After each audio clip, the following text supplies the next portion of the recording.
खूब सारे स्टेज पर पहुंची जाइए, पछी ए स्थान पर पहुंच्या पछी मारे खरेखर संसारना हित माटे प्रजाना हित माटे शुं करवुं जोईए एवो शुभ चिंतक होय ने ए आ संसारमा पद उपर बैठा पछी एक विशेष प्रकारનું परिवर्तन लावीने मूकी सके।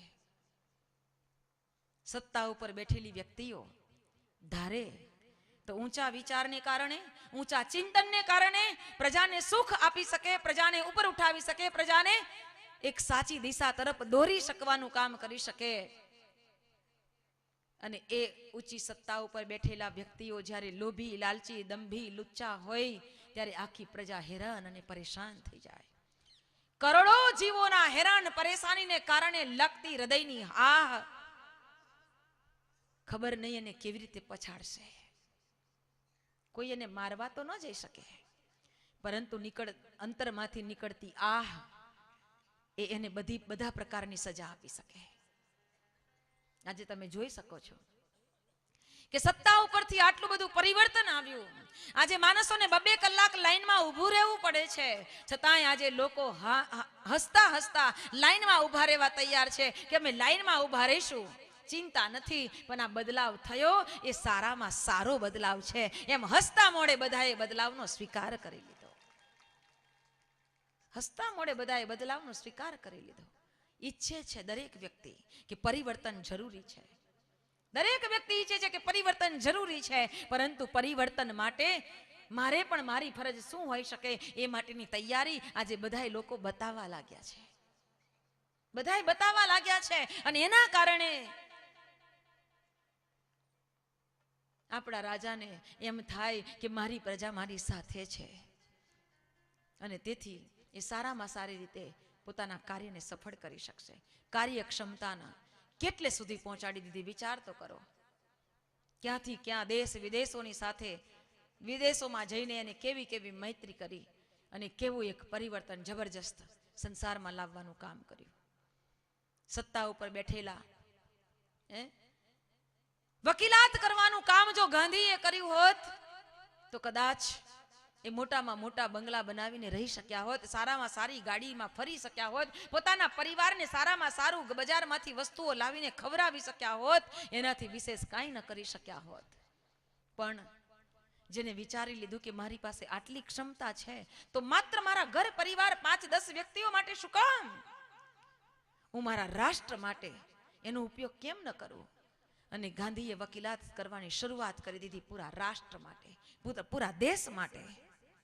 अने एवी तो आंधी लावीने गांधीए मूकी दीधी के सारा देशनी अंदर एक एवो जुवाड़ उभो थयो, एवा सौना हृदयनी अंदर एक स्वतंत्रतानो एवो जुवाड़ उभो थयो के बधाए पोताना काम धंधाने मूकी देने पण एक जन्म मारी भारत माता माटे, एक जन्म मारी भारत माता माटे अर्पण करी दीधो। विचार करो कि सर कटा सकते हैं लेकिन सर झुका सकते नहीं, एक खुमारी गांधीए आ राष्ट्રના યુવાનોની અંદર ભરી દીધી હતી અને એ યુવાનો પોતાની એક માને સુખી રાખવાનો વિચાર એક બાજુ મૂકી દીધો। મારા રાષ્ટ્રની હજારો માતાઓના કલ્યાણ માટે હું માં તું મને રજા આપી દે એમ કરીને ચાલવા માંડ્યા। અને જ્યારે कार्यक्षमता विचार ज्यारे श्रेष्ठ आवे त्यारे कार्यक्षमतामां क्यारे कोई व्यक्ति पाछी पाणी नथी करतो। एना जीवंत उदाहरणों एटला बधा आपणा इतिहासनी अंदर भरेला छे। एक युवान पोतानी भरती करावा माटे आ देशनी आजादीनी लड़तमां जोड़ाई जवा माटे तैयार थयो अने फॉर्म भरीने आपी दीधुं के मारे पण आमां भरती थवुं छे। पूछवामां आव्युं के तारा घरमां कोण कोण छे? एने कह्युं के मारी मां एकली छे। तारी मां एकली छे तो तने न भरती में लई शकाय, तारी माँ ने पहला पूछी आव। एनी माँ ने पूछवा गयो कि माँ तू एकली छे ने एटले मने भरती में नथी लेता, मारे भारत माता नी सेवा करवी छे परंतु मने रजा नहीं मळे, मने कोई स्वीकारशे नहीं कारण के मारा माटे तारी जवाबदारी छे। माए दीकराने कह्युं के बेटा तू चिंता न करीश। माए पोतानी जातने समाप्त करी दीधी। हाथ ने कापी नाख्यो ने ना खून थी ज्यां सुधी श्वास था त्यां सुधी कागड़नी अंदर पोताना खून थी लखी दीधुं बेटा मैं जा रही हूं, कितनी माओ का कल्याण करना है तुझे, चला जा यहां से, चला जा यहां से। આ ભારત ભૂમિની એ માતાઓ હતી કે જેના પોતાના બાળકને કહ્યું કે તું જા. કેટલી કેટલી માતાઓએ પોતાના લાલને ભારત માતા માટે અર્પણ કરી દીધા છે. અને એવા કેટલાય શહીદો આજે આ ભારત માતા માટે શહીદીને વીર ગતિને પ્રાપ્ત કરી ગયા ને, ત્યારે આપણને આટલી આઝાદી મળી શકી છે, ત્યારે આજે આપણે આટલા સુખી રીતે જીવી શકીએ છીએ. અને આટલી લોકોની શહીદી ગુમાવી દીધા પછી પણ, આટલા લાલને વીર ગતિ પ્રાપ્ત થઈ ગયા પછી પણ, આટલી સ્વતંત્રતા મળ્યા પછી પણ, આટલા વર્ષો વીતી ગયા પછી પણ આજે આપણને કોઈને એવું કહેવું પડે કે તમે કચરો ગમે ત્યાં જ્યાં ત્યાં ના નાખો, તો એ આપણી કેટલી બધી શરમજનક વાત કહી શકાય. આપણા માટે કેટલી ખરાબ વાત કહી શકાય. આપણને બધાય પાઠ હજી આટલા 67 વર્ષ થાય તો શીખવાડવા પડે, તો આપણે શીખ્યા શું? આટલી બધી આટલા વર્ષો વિતાવી દીધા આઝાદીને. એ શહીદ વીરોને એક સલામી હૃદયની આપીએ કે આજથી અમે સંકલ્પ કરીશું. આ કથા એવી નથી કે સાંભળી લીધી ને કામ પતી ગયું, છેલ્લા દિવસે સંકલ્પો લેવાશે. અને 5 સંકલ્પો દરેકે લેવાના છે. દરેકે 5 સંકલ્પો લેવાના છે. આજથી આપણા જીવનની અંદર એક આમૂલ પરિવર્તન આવવું જોઈએ. યાદ રાખજો, આમૂલ પરિવર્તન આવવું જોઈએ. આપણા જીવનની રીતિ નીતિમાં એક અદ્ભુત પરિવર્તન જોઈએ. પહેલાની જે ટેવો હતી ને, બધી ટેવોને આપણે કાઢવી છે. અને તેથી આપણા સૌના ભીતરમાં એ યાદ રહેવું જોઈએ કે કાર્યક્ષમતા, જેના ભીતરમાં એક કાર્યક્ષમતાનો એક ઉલ્લાસ ઉમંગ હતો, એ નીકળી ગયો અને ભારત માતા માટે પોતે પણ સમર્પિત થવા માટે તૈયાર થઈ ગયો. એવા અનેક વીરોએ આ ભારત ભૂમિની ઉપર પોતાની જાનને લગાવી દીધી છે. તો આજે એ શહીદ વીરોને એક સલામ. મેરે વતન કે લોગ आँख में भर लो पानी, जो शहीद हुए हैं उनकी जरा याद करो कुर्बानी. मेरे वतन के लोग जरा आँखों में भर लो पानी, जो शहीद हुए जरा याद करो कुर्बानी, जरा याद करो कुर्बानी,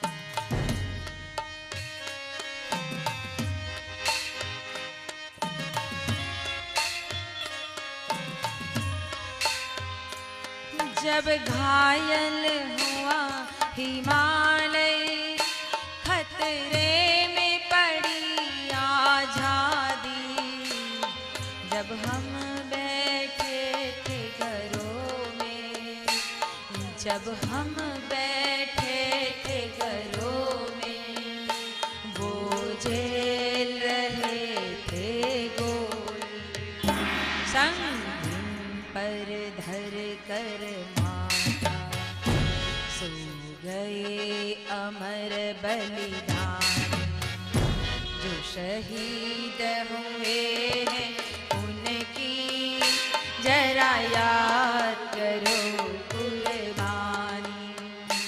मेरे वतन के लोगों जरा आँख में भर लो पानी, जो शहीद हुए हैं उनकी जरा याद करो कुर्बानी, जरा याद करो कुर्बानी, जरा याद करो कुर्बानी.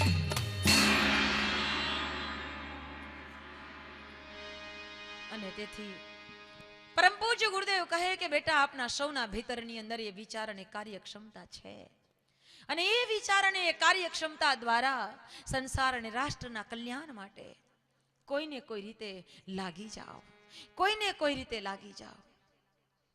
પરહિત કાજે, કલ્યાણ માટે ગમે તે રીતે પોતાની જાતને લગાવી દો. આ મોકો વારંવાર નહીં મળે. આ મોકો વારંવાર નહીં મળે. યા અભી યા કભી નહીં, યા અભી યા કભી નહીં. પોતાની જાતને ઢંઢોળીને પૂછી લેજો કે આ સમય છે અને આ સમયમાં હું જો આને નહીં સ્વીકારી લઉં તો આ મોકો મને ફરીથી નહીં મળે. બીજી બધી વાતને ભૂલી જાઓ. કોઈએ મને આમ કીધું, કોઈએ આમ કર્યું, આ બધી વાત ગૌણ છે. આ તો ના સમજીની વાતો છે. એને કાંઈ ખબર નથી પડતી એટલે કાંઈ બોલી નાખે છે. એને કાંઈ સમજાતું નથી એટલે આપણી સાથે અભદ્ર વ્યવહાર કરી નાખે છે. આ બધી વાતોને તમે જવા દો. એક જ વાત યાદ રાખો કે મને મારા સમર્થ સદગુરુએ એક લક્ષ્ય બતાવ્યું અને મારે એ લક્ષ્યને પામવું છે. બસ પામવું છે. ન હે ચિંતા કી ડૂબે યા મિલે કિનારા. કોઈ ચિંતા ન કરો, ડૂબી જવાય કે કિનારો મળી જાય. એક વાર ઝંપલાવી દીધું, હવે પછી તારવો કે મારવું એ એના હાથની વાત છે. તું જાણે. પોતાની કાર્યક્ષમતાઓને એ રીતે પ્રભુત્વમાં જોડી દો. અંબાજી શક્તિપીઠ, શંકરભાઈ, ડાઈબેન, તમે વિચાર કરો કે ડુંગરાઓ ખોદીને જાતે મહેનત કરીને આજે કેવી ઉત્તમ, કેવી શ્રેષ્ઠ, કેવા દિવ્ય ધામમાં શક્તિપીઠનું નિર્માણ કર્યું. કાંઈ નહીં થયું હોય, કાંઈ નહીં થયું હોય. ભાઈ, ગુલાબને સુગંધ પ્રસરાવવાનું એકલું નથી ગમતું. સુગંધ ફેલાવવાનું જેને ગમે છે ને એને ખરી જવાની પણ તાકાત રાખવી પડે છે. એમ સુગંધ તો પ્રસરાવવાનું કામ કર્યું પણ ખરી જવાની પણ તાકાત રાખીને ત્યારે એ વાસ્તવમાં આ કામ કરી શક્યા છે. એમને એમ ન થઈ શકે. કોઈ પણ તમે નિર્માણ કાર્ય કરો, કોઈ પણ કાર્ય કરો, ચારે બાજુથી એવી તો વિભીષિકાઓ આવે પરંતુ છતાંય અડગતા. બસ મારું લક્ષ્ય મારે યાદ રાખવું છે. મારું લક્ષ્ય મારે યાદ રાખવું છે. સ્વયં ભગવાનને મારવા માટે જો કંસ જેવા રાક્ષસોને મોકલ્યા હોય, સ્વયં ભગવાનને મારવા રાક્ષસો આવતા હોય અને એવા રાક્ષસોનો સામનો ભગવાનને કરવો પડતો હોય તો આ તો કલિયુગ છે ભાઈ. આપણે આવા નાના કામ કરવા નીકળીએ તો આપણે એવા બધા પ્રહારો તો નડવાના, પણ એ નડે એટલે કાંઈ બેસી ન જવાય. પણ એ બધા પ્રહારોને આમ દૂર કરતા આપણે આગળ વધવું પડે, નીકળવું પડે. કોઈ પણ ક્ષેત્રમાં તમે જાઓ, કોઈ પણ સામાજિક ક્ષેત્રમાં તમે જાઓ, તમે પરમાર્થનું કામ ઉપાડો એટલે તમારી આગળ પાછળ સૈનિકો આવીને ઉભા રહે. પણ એક વાત યાદ રાખજો, પરમ પૂज्य गुरुदेव कहता कि बेटा यदि हम मैदान में ही आ गए हैं, गुरुदेव कहता कि बेटा यदि हम मैदान में ही आ गए हैं तो फिर हमें एक ही लक्ष्य रखना है कि मुझे कितना रन बनाना है. एक ही लक्ष्य रखना है कि मुझे कितना रन बनाना है. ક્રિકેટના મેદાનમાં જોયું છે, 2 જણ રમવા વાળા હોય છે, આઉટ કરવા વાળા કેટલા હોય? આઉટ કરવા વાળા કેટલા હોય? 11 હોય. એટલે એ તો ઊભા હોય પણ છતાંય પેલો ડરે છે. આમ બેટ કેવો ફટકારે જાય છે એમ આપણે ફટકારવાના જ હોય. એ ભલે ને ઊભા હોય વાંધો નહીં, તમે ઊભા રહ્યો, પણ અમે જે રમતમાં નીકળ્યા એ રમત અમે રમવાના, મસ્તીથી રમવાના, મજાથી રમવાના, ડર્યા વગર રમવાના. કારણ મારો સદગુરુ સમર્થ આપની સાથે છે. ડર કોણ? શું કામ ડરીએ? પ્રભુના પંથે કદમ માંડ્યું છે, ડરીએ શું કામ? ડગલું ભર્યું તે ના હટવું. કાર્યક્ષમતાને એટલી વિકસિત કરો. પરમ પૂજ્ય ગુરુદેવે પ્રજ્ઞા પુરાણમાં બતાવ્યું કે બેટા એને આશા રાખી છે પોતાના બાળકોની સાથે કે હું આ જે લખી રહ્યો છું એની પાછળનું કારણ છે કે મારા બાળકોને એક આશા મળવી જોઈએ, મારા બાળકોને આશ્વાસન મળવું જોઈએ કે તમારી પાસે સારામાં સારા વિચાર છે. નથી તો લઈ જાઓ પુસ્તિકા. સારા વિચારો ન હોય તો પુસ્તકો લઈ જાઓ, વાંચો અને સારા વિચારને કેળવો. અને સારા વિચાર કેળવ્યા પછી એને કાર્યક્ષમતામાં લગાવવા માંડો. સંકીર્ણતાથી મત ભરો, શંકા કુશંકાઓથી પોતાની જાતને દબાવી ન દો. સંકીર્ણ ના બનો, વિશાળ બનો. વ્યાસાય વિષ્ણુ રૂપાય. વ્યાસ ભૂમિથી ભણ્યા હશે એને ખબર હશે, વ્યાસ એ સૌથી મોટામાં મોટું માપ છે. ત્રિજ્યા કપાઈ જાય પણ વ્યાસ વિશાળતા બતાવે. આપણો સદગુરુ યુગ વ્યાસ છે. આપણો સદગુરુ યુગ વ્યાસ છે. અને એને એના બાળકોને કહ્યું છે કે તમારા ભીતરની અંદર પણ એ વિશાળતા હોવી જોઈએ. જો એ વિશાળતા નથી તો તમે મારા બાળક કહેવાને લાયક નથી. તમારામાં સંકીર્ણ ભાવ હોય તો તમે મારા બાળક ન હોઈ શકો. મારો બાળક કેવો હોઈ શકે? એને ગર્વ હોવું જોઈએ કે હું જેવો વિશાળ, મારા બાળકો એવા વિશાળ હોય, એવા વિશાળ હૃદયના હોય, ઉદાર હૃદયના હોય. ભગવાને આપણને આ વિશેષતા આપી છે, કાર્યક્ષમતા. લગાવજો. પરમ પૂજ્ય ગુરુદેવે પોતાની શ્રદ્ધાંજલિના એક અંકની અંદર પોતાના જીવનની પ્રસંગ એક લખેલો છે, પીસનહારી કા કુવા. પ્રજ્ઞા પુરાણમાં પણ આપેલું છે. પીસનહારી કા કુવા, મથુરાથી વૃંદાવન જવાના રોડ ઉપર કોઈ જગ્યાએ પાણીની વ્યવસ્થા નહોતી. અને તે વખતે એ રસ્તા ઉપર પાણી હોવું જોઈએ એવી જેના હૃદયમાં વિચાર આવ્યો. અને એ કોણ હતી બાઈ? ઘંટી દળવા વાળી. પેલું ઘંટી દળે ને, અનાજ દળે ને, એ ઘંટી ફેરવવા વાળી.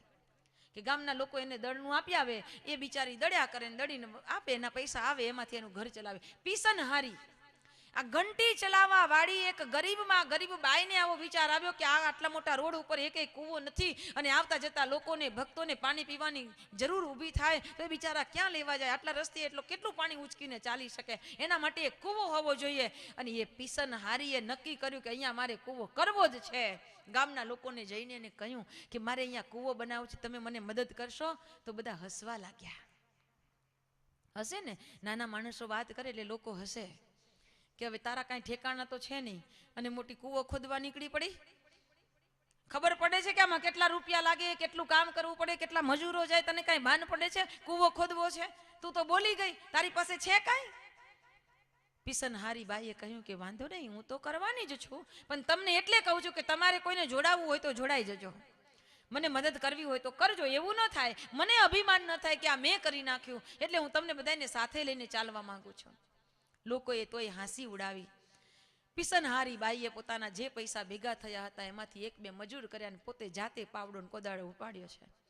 અને જ્યાં જગ્યા નક્કી થઈ, એના હૃદયમાં એક ભાવ સ્ફુરિત થયો, ત્યાં એને ખોદકામ શરૂ કર્યું. ખોદવા લાગી. બે તો મજૂર હતા, પણ આ રસ્તે આવતા જતા લોકોને એમ થયું કે શું કરો છો? તો કે બસ આ રસ્તે જતા પથિકોના માટે કૂવો ખોદીએ છે. રસ્તે નીકળતા લોકો એમ કહેવા લાગ્યા કે લાવો ને બે ટચકા અમે મારતા જઈએ. અડધો કલાક એ ખોદવા લાગ્યા. અરે એ ખોદતા ગયા ને કૂવો તૈયાર થઈ ગયો. એને દડીને પૈસા ભેગા કર્યા હતા, એમાંથી કૂવાનું ચણતર થયું અને સરસ મજાનો કૂવો તૈયાર થયો. ત્યારે ગામના એક સજ્જન માણસે એ કૂવાનું નામ આપ્યું પીસનહારી કા કૂવા. પીસનહારી કા કૂવા. એટલે કોઈ એમ ન સમજતું કે પૈસા હોય તો અમે કાંઈ કરી શકીએ ને. આ બધાની જે બાના કાઢવાની રીત છે ને, એ મારા ગુરુદેવે એક એકને પકડીને બતાવી દીધું છે કે આવા બાના ન કાઢો. પૈસા હોય તો આમ થાય ને પૈસા હોય તો તેમ થાય. પૈસા હોય તો જ બધું થાય, એ વાત ભૂલી જાઓ. આવા ગરીબ લોકો પણ, એક દળનાડી બેન પણ જો કૂવો ખોદાવી શકતી હોય, પરબ બંધાવી શકતી હોય, તો આપણી પાસે તો કેટલા બધા છે. નીકળી ગયા કે ન નીકળી ગયા? કાઢી નાખવા પડ્યા કે ન કાઢી નાખવા પડ્યા? એવું નથી થતું કે આટલા હંગરી રાખ્યા હતા, કોકને મદદ કરી હોત તો સારું થતું? હે, આમાં આપી જ દેવા પડ્યા ને. અરે કરોડોના કરોડો રૂપિયા લોકોના ઘર ભરેલા છે. માથે હાથ મૂકીને પોક મૂકીને રડે છે કે આ કાગળિયા, તારા માટે તો મેં મારા ભાઈ સાથેનો સંબંધ બગાડ્યો, મારા મિત્રો સાથેનો સંબંધ બગાડ્યો, અને તું આ કાગળ થઈ ગયો. આ તારા કારણે તો મારી આખી જિંદગી આખી ખવાઈ ગઈ, અને હવે તારી કાંઈ કિંમત નહીં. યાદ રાખજો કે હજી આ તો પહેલો નમૂનો છે. આ હજી પહેલો નમૂનો છે. હજી વારા ફરતી બધી ઘણી યોજનાઓ આવશે, અને મારા ગુરુદેવનું સ્વપ્ન સાકાર થશે. માનવ માત્ર એક સમાન, એક પિતાના સૌ સંતાન. હજી જુઓ તમે, ગુરુદેવે લખ્યું હતું કે સંપત્તિ વહેંચાઈ જશે. કોઈ અમીર નહીં રહે, કોઈ ગરીબ નહીં રહે. બધાને ખાધે પીધે આનંદ થશે. એટલે બધાય પોતાની પાસે જરાક કંઈક આવશે તો કોકને મદદ કરવા તરત તૈયાર થઈ જશે. લે, તને જોઈએ છે, લઈ જા. કે તમારે નથી જોતા? અરે કાલની વાત કાલે, કાલની વાત કાલે. વિચાર કરો કે શેઠજીના મનમાં વિચાર આવ્યો કે ચાલો આટલી બધી મિલકત છે, હવે આમાંથી થોડુંક કોકને વેચતા જઈએ. અને નિર્ણય કર્યો કે દરરોજ સવારમાં નીકળી જાય, સાંજે બધું ચવાણું ને આમ તેમ લઈ આવે, જલેબી લઈ આવે ને આમ બધું પડીકું વારીને તૈયાર કરે, થોડાક પડીકા ગાડી ભરી દે. સવારમાં નીકળી જાય ને રસ્તામાં જેટલા ગરીબ લોકો આવે બધાને એક એક પડીકું આપતા જાય. શેઠજીને આવો હૃદયમાં ભાવ થયો, વિચાર આવ્યો. વિચાર આવ્યો એટલે કાર્યક્ષમતા ખીલી, કાર્ય કરવા તૈયાર થયો, વેચવા માટે નીકળવા લાગ્યો. નીકળતા એક દિવસ રસ્તામાં બે છોકરા બે બાજુ ચાલે છે, નાના નાના, અને એક છોકરું કેળમાં છે. આવા 3 છોકરાને લઈને નીકળેલી એક બાઈ એને જોઈ એટલે ગાડી ઊભી રાખી, અને 3 છોકરા જોયા એટલે 3 પડીકા શેઠે પેલી બાઈને આપ્યા કે લે. આ 3 પડીકા પેલી બાઈને આપ્યા એટલે બાઈએ 3 પડીકા પકડ્યા, પેલાને પકડાવી એક હાથમાં લઈ, અને જ્યાં પેલો શેઠ ગાડી સ્ટાર્ટ કરવા જાય ત્યાં પેલી બેને બૂમ પાડી, ઉભા રહ્યો શેઠજી, ઉભા રહ્યો શેઠજી, ઉભા રહ્યો. એટલે પેલા શેઠે ગાડી ચાલુ કરી હતી, ઊભી રાખી. શેઠજી પાસે પેલી બેન જઈને એમ કે શેઠજી, આ 2 પડીકા 2 છોકરાને થઈ ગયા, ત્રીજું તમે લેતા જાઓ. તો કે બેના છે ને ત્રીજો તમારો નાનો છોકરો. તો કે એ તો 7 મહિનાનો છે, આ 7 મહિનાનો બાબલો ખાઈ નહીં શકે, એટલે તમે આને પાછું લઈ જાઓ. તો કે પણ લેવા દે ને, કાલે ચાલશે. અરે શેઠજી, અહીંયા કાલની ચિંતા કોણ કરે છે? આજે અમને ક્યાં ખબર હતી કે અમારે શું ખાવાનું છે? આ તમને મારા ભગવાને ન મોકલી દીધા તો પછી મારે કાલની શું કામ ચિંતા કરવી જોઈએ? શેઠની ગાડી સ્ટાર્ટ થતી અટકી ગઈ. વિચાર કરવા માંડ્યો કે આને ફૂટપાથ પર જીવવું છે તોય કાલની ચિંતા નથી, અને અહીંયા 7 પેઢી ખાધે ખૂટે નહીં તોય હજી ચિંતા થાય કે હજી કેમ થશે, હજી કેમ થશે. અલ્યા વિચાર કરો, ભગવાને બધાને હાથ પગ આપ્યા છે. તમે એવું ના ચિંતા કરો કે મારે મારા છોકરા માટે થોડુંક ઢગલી કરવું પડશે, થોડું કામ કરી દઉં, જરા તેમ કરી દઉં. બધાને ભગવાન હાથ પગ આપે છે, બુદ્ધિ આપે છે, શક્તિ આપે છે. અને એક વાત ચોક્કસ હૃદયમાં લખી રાખો કે દરેક આત્મા પોતાનું ભાથું લઈને આવે છે. તમે આપશો તો એ જીવશે, એ વાત ભૂલી જાઓ. અમીર લોકો પોતાના બાળકોને માયકાંગલા બનાવવા માંગે છે, એટલે પોતાની મિલકત તૈયાર કરીને રાખે. મારા છોકરાને ચાલે, એને ખાતા પીતા કરતા નથી શીખવાનું, એને કાંઈ જીવનમાં શીખવાનું નથી કે તમે તૈયાર કરીને આપો છો કે લે બેસી જા. યાદ રાખજો, એ બાળક કદી જીવનમાં આગળ નહીં વધી શકે. માટે જાતે પગ હલાવીને ચાલતા શીખવા દો, અને જાતે એને આ જિંદગીમાં આગળ વધવા દો. એવી ક્યારેય ચિંતા ન કરો. એટલે જેટલા ભર્યા હોય ને એટલા સારા કામમાં લગાવવા માંડજો. જરૂર નથી કે આપણા છોકરાઓ માટે ઢગલી કરીએ. અમારા મફતભાઈ અમેરિકાથી આવ્યા, કેવો સરસ મજાનો પ્રોગ્રામ હેઠોરમાં કરી દીધો ગણપતિ બાપાના ધામમાં. કેવો જબરજસ્ત પ્રોગ્રામ કર્યો. સંપત્તિ માત્ર સંગ્રહી રાખશો ને તો કોવાઈ જશે, ગંધાઈ જશે. જેટલી વાપરીને એટલી જ આપણી કહેવાય, જેટલી વપરાય એટલી જ આપણી કહેવાય. ઢગલી કરી રાખીએ તો રાખ થઈ જશે ને આવા કાગળિયા થઈ જશે. તમે કહેશો કે સોનાના સિક્કા સંગ્રહી રાખીશું, એનું ઠેકાણ નહીં. હા ભાઈ, આ ખુલ્લી જ વાત કરી દઉં છું, એનું ઠેકાણું નહીં. એટલે હજી હોય ને તો એમાં ચાલુ કરી દેજો. હવે સોનીઓ લેવા તૈયાર નથી, સોની પકડવા તૈયાર નથી કે ના રે બાપા હમણાં નહીં, તમે તમારા ઘરે લઈ જાઓ. હવે શું કરશો? એ ખાશો? દુકાળ પડશે તો એ સોનાના સિક્કા ખાઈ શકાશે? દુકાળ પડશે તો એ સોનાના સિક્કા નહીં ખાઈ શકાય. આપણને ધાન ખાવા જોઈશે.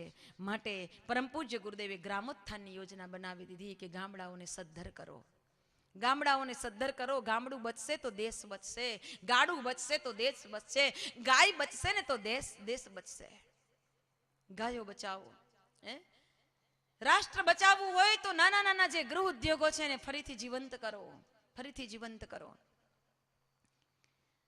કાર્યક્ષમતાને કેળવો. માણસોને કામ કરવું નથી. હજી અહીંયા તો થોડી કાર્યક્ષમતા છે, કામ કરવાની હજી ધગસ છે. બાકી અમુક ક્ષેત્રો તો એવા છે કે માણસ એટલો આળસુ ને અદી બની ગયો છે, એને કામ કરવું જ નથી, કામ કરવું જ નથી, આરામ જ કરવો છે. પણ એને એ નથી ખબર કે આ આરામ કરવાથી મારું જીવન, મારું શરીર કેટલું ખરાબ થઈ જશે. એને એ નથી ખબર. શરીરને જેટલું તમે પીલો ને એટલું તમે કામ કરાવી શકો, જેટલું કામ કરાવી શકવું એટલું કરાવી શકો. એની પાસે કામ લો તો એ શરીર ટેવાય. નીચે બેસવાનું તો કે ના નીચે ના બેસાય, મને તો આમ થાય.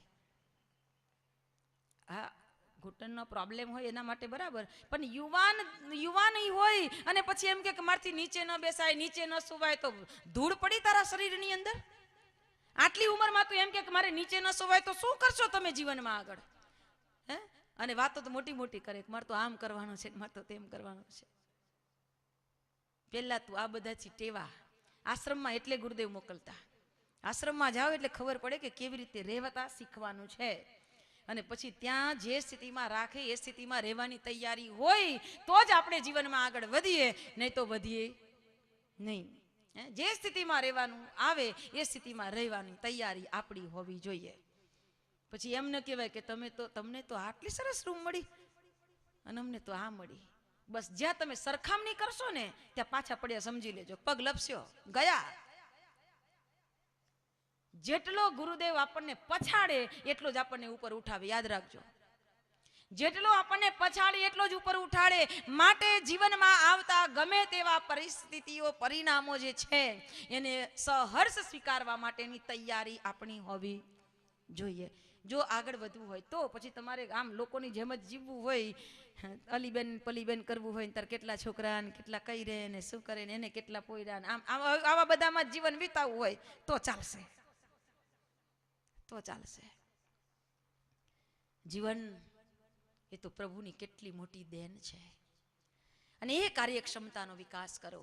ત્રીજી ઉપાધિ, ત્રીજી દિવ્ય અનમોલ વરદાન પ્રભુએ આપણને આપ્યું છે. પરમ પૂજ્ય ગુરુદેવ બતાવે કે ભાવના. ભગવાને માનવ શરીરમાં ભાવના ભરી છે, સંવેદના ભરી છે. ભાવના અને સંવેદના જ્યારે જાગૃત થઈ જાય ત્યારે વ્યક્તિ આ જીવનમાંથી કેટલું પ્રાપ્ત કરી શકે એની વાત યુગ ઋષિએ પરમ પૂજ્ય ગુરુદેવે પ્રજ્ઞા પુરાણના દેવમાનવ સમીક્ષા પ્રકરણમાં બતાવી કે પ્રભુએ આપણા ભીતરની અંદર ભાવનાઓ ભરી છે અને આ ભાવનાઓને કારણે માણસ ક્યાંથી ક્યાં સુધી પહોંચે. ભાવ સંવેદના, ભાવ સંવેદના. મહર્ષિ અરવિંદ જે સમયે આ રાષ્ટ્રની આઝાદીની ચળવળ ચાલી રહી હતી, ચારે બાજુ સંગ્રામ ચાલી રહ્યો હતો, તેવા સમયમાં મહર્ષિ રમન અને મહર્ષિ અરવિંદે પોતાની જાતને સંયમિત કરી લીધી, એક સ્થાનની અંદર પેક કરી દીધી અને એ સાધનામાં એવા તો લાગ્યા અને પોતાના ભીતરમાંથી અતિમાનસના રૂપની અંદર એ ચેતન શક્તિને એવી જગાડી કે ચારે બાજુ એક ભાવનાત્મક વાતાવરણ નિર્માણ થયું. પરમ પૂજ્ય ગુરુદેવે પોતાના જીવનના ઉત્તરાર્ધની અંદર છેલ્લા 3 વર્ષોની અંદર એમને જે સાધના કરી, સૂક્ષ્મીકરણની સાધના, અને એ સૂક્ષ્મીકરણની સાધનાથી વિશ્વની કુંડલીની શક્તિને જાગૃત કરી દીધી અને પોતાની ચેતનાને એવી તો પ્રસાર કરી દીધો, એવો તો પ્રસાર કરી દીધો કે કેવળ ભારત વર્ષ નહીં, અનેક દેશના ખૂને ખૂને પડેલા અનેક લોકોના ભીતરની અંદર પરમ પૂજ્ય ગુરુદેવની એ વાણી, એ ચેતના કામ કરવા લાગી અને એ ગુરુદેવ માટે કામ કરવા માટે દેશ વિદેશના લોકો પણ દોડવા લાગ્યા અને કામે લાગી ગયા. આ કઈ ચેતના કામ કરે? એક પરિવર્તનના મહલની અંદર મહાકાલની યુગ દેવતાની આ ચેતનાએ અનેક લોકોના ભીતરની અંદર એક એવો ભાવ ભરી દીધો અને લોકોને ચાલતા કરી દીધા, દોડતા કરી દીધા. આ જે ભાવ સંવેદના છે અને એ ભાવ સંવેદના તમે વિચાર તો કરો કે કેવી તો હોય અને એની અસર કે ક્યાંથી ક્યાં સુધી